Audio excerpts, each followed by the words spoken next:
بسم اللہ الرحمن الرحیم۔ ان الذین آمنوا، جو لوگ بھی ایمان لاتے ہیں، خواہ وہ بندہ مومن ہو جو ایمان لا کر مسلمان ہو، یا ایمان لانے سے پہلے وہ یہودی ہو، نصرانی ہو یا بے دین ہو، والصابئین، یہ وہ لوگ ہیں جو دین سے کلیتاً دور ہوتے ہیں، جن کا کوئی دین نہیں ہوتا، اور یہود اور نصارہ میں مشرکین بھی آ گئے، کیونکہ یہود اور نصارہ دونوں نے اللہ کریم کے ساتھ شرک شروع کر دیا تھا۔ یہودیوں نے کہا عزیز بن ابن اللہ، عزیز علیہ السلام۔ یہ سورہ توبہ میں آیت نمبر 30 میں لکھا ہوا ہے کہ حضرت عزیز علیہ السلام اللہ کے بیٹے وہ مانتے تھے، اور نصارہ حضرت عیسیٰ علیہ السلام کو اللہ کا بیٹا ثابت کرنے پہ لگ گئے۔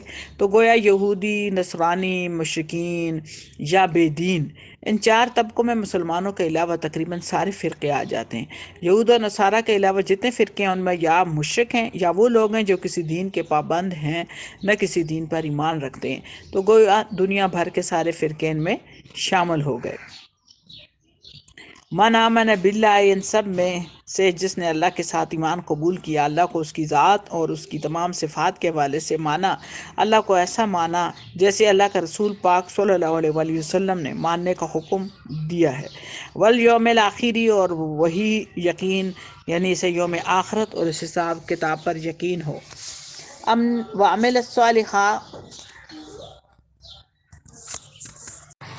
اور اپنی زندگی کو بدل لینا۔ عمل الصالحات کا مطلب اپنی زندگی کو بدل لیتا ہے، اس کا کردار، اس کے اعمال صالح ہو جاتے ہیں۔ دنیا کی جتنی بھی تہذیبیں ہیں وہ انسانوں کی بنائی ہوئی ہیں، اور ہر ایک اپنی تہذیب کو اچھا کہتا ہے، لیکن صالحیت کی اصل معیار کیا ہوگا؟ صالحیت کا معیار ہے آقائے نامدار حضرت محمد مصطفیٰ صلی اللہ علیہ وآلہ وسلم۔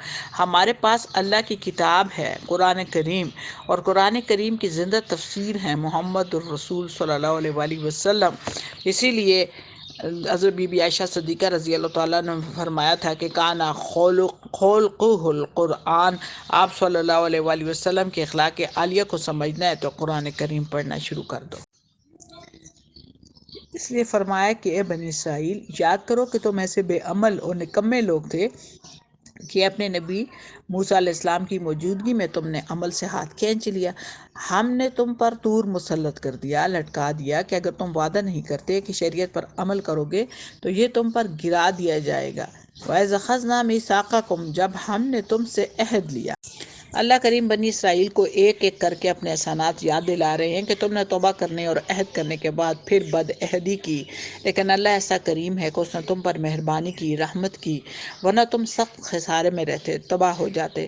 وَلَقَدْ عَلِمْتُمْ، تمہیں یہ بھی پتہ ہے، الَّذِينَ اعْتَدُوا مِنْكُمْ فِي السَّبْتِ، تمہارے آباؤ نے ہفتے کے روز کے حکم کی خلاف ورزی کی، جو زیادتی کی تھی، وہ بھی تم خوب جانتے ہو۔ یہودیوں میں شروع ہی سے ہفتے کا دن مبارک تھا، جس طرح مسلمانوں کے ہاں جمعے کا دن مبارک ہے، اور عیسائی جو ہیں اتوار کو مبارک سمجھتے ہیں۔ چونکہ ان کی آبادیاں سمندر کے کنارے پر تھیں، اس لیے ان کی غذا بھی مچھلی تھی اور کاروبار بھی مچھلی تھا۔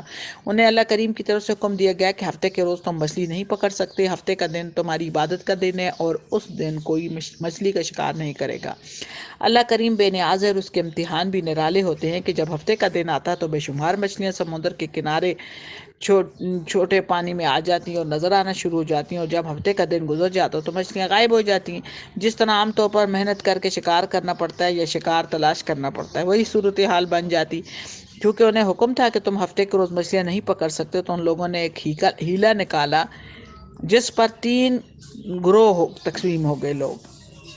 ایک طبقہ وہ تھا جس نے یہ ہیلا نکالا کہ سمندر کے کنارے چند فٹ ہٹ کر ایک بڑا گڑھا حوض سا بنا دیتے ہیں، اور پھر سمندر کے پانی سے نالی کھود کر اسے ملا دیتے ہیں۔ وہ حوض پانی سے بھر جاتا اور اس پانی میں مچھلیاں بھی آ جاتی۔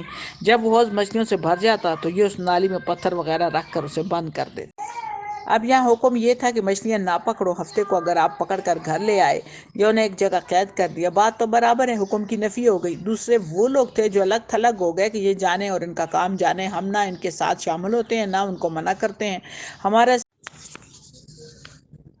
اور تیسرا طبقہ وہ تھا جو انہیں روکتا تھا کہ یہ ظلم کر رہے ہو، ایسا نہ کرو، تمہارے اس کردار کی وجہ سے اللہ کا عذاب آئے گا اور سب تباہ ہو جائیں گے، تم ایسا نہ کرو۔ جب بات حد سے بڑھی تو اللہ کریم فرماتے ہیں کہ ہم نے ان پر یہ عذاب بھیجا کہ ان سب کو ذلیل اور رسوا بندر بنا دیا۔ بڑی قابل غور بات یہ ہے کہ جو منع کرتے تھے ان کا ذکر آتا ہے یا جو یہ کام کرتے تھے ان کا ذکر آتا ہے، لیکن جو کہتے تھے ہم کرتے بھی نہیں، منع بھی نہیں کرتے، اور ان کا ذکر قرآن کریم میں کہیں نہیں آتا کہ ان کے ساتھ کیا ہوا ہو، انہی کے ساتھ تباہ ہو گئے، کوئی نہیں جانتا، صرف وہ لوگ بچے جو خود اللہ کی اطاعت کرتے تھے اور دوسروں کو اطاعت کی ترغیب بھی دیتے تھے۔